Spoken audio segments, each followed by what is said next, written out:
We are continuing our team coverage and these important conversations this morning. So joining us right now is Kevin Robinson with ASU School of Criminality and Criminal Justice. Mr. Robinson, I just want to say good morning to you. And I'd love to just get your immediate thoughts on the verdict yesterday and if you feel like justice was served yesterday.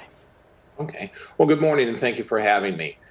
My immediate thoughts, quite honestly, I was fairly well convinced that we would see a guilty verdict. I was surprised that all three of them came back guilty. But I think that the case that the prosecutors put on, I thought it was overwhelming. The fact that you had so many experts, a pulmonologist, toxicologist, all the experts in use of force, the police chief, and all the other fellow police officers, I just thought it was an overwhelming case. So I wasn't overly surprised by it. I was surprised by all three counts. I think it's a good thing. I think justice was served. I think a lot of people are happy with it, but they're not. It's not an answer to past problems and ills that we've experienced. I want to point out to our viewers, too, you were the former assistant chief for the Phoenix Police Department.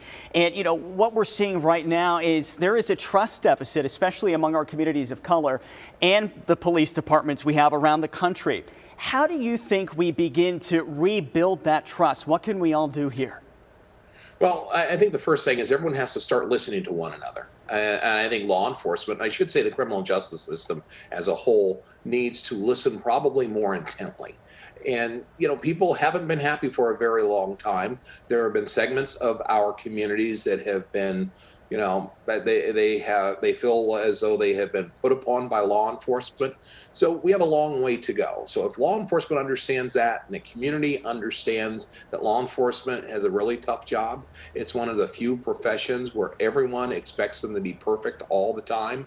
And the reality of that all, that's not necessarily the case or won't necessarily be the case. But it's a good step forward. But we have a long way to go before we really get to where we need to be. I think that's a great way to put it. Just because one verdict comes down doesn't mean that all of these problems go away. It's just the beginning of the conversation as well. I want to ask you this: there's been a new contract put forward with Phoenix Police. We know that some things have been stripped, some policies, some new ones have been added. Have you had a chance to review these, and what do you think, and what changes do we still need to see?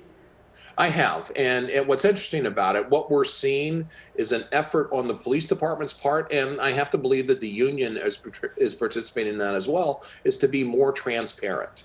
The citizens deserve to know what goes on within their police departments. For so often, so many things were shrouded in not necessarily secrecy, but it was within that, who had a right to know about something. And maybe that was a form of secrecy.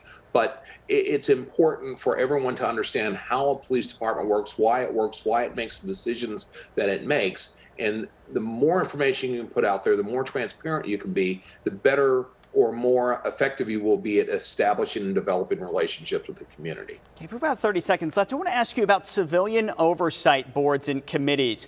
We're seeing more and more of them pop up across different cities, including here in the Valley.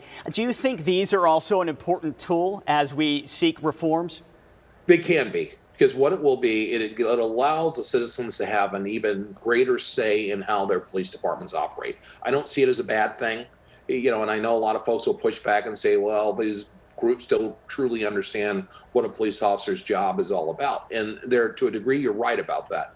But that's where that's where that constant conversation comes from that will get us ultimately to where we need to be. All right, Kevin Robinson, our former assistant police chief. We're out of time. I want to thank you. Of course, we always love getting your perspective on these key issues. So thank you for being with us this morning. Thank you. Take care. Appreciate it.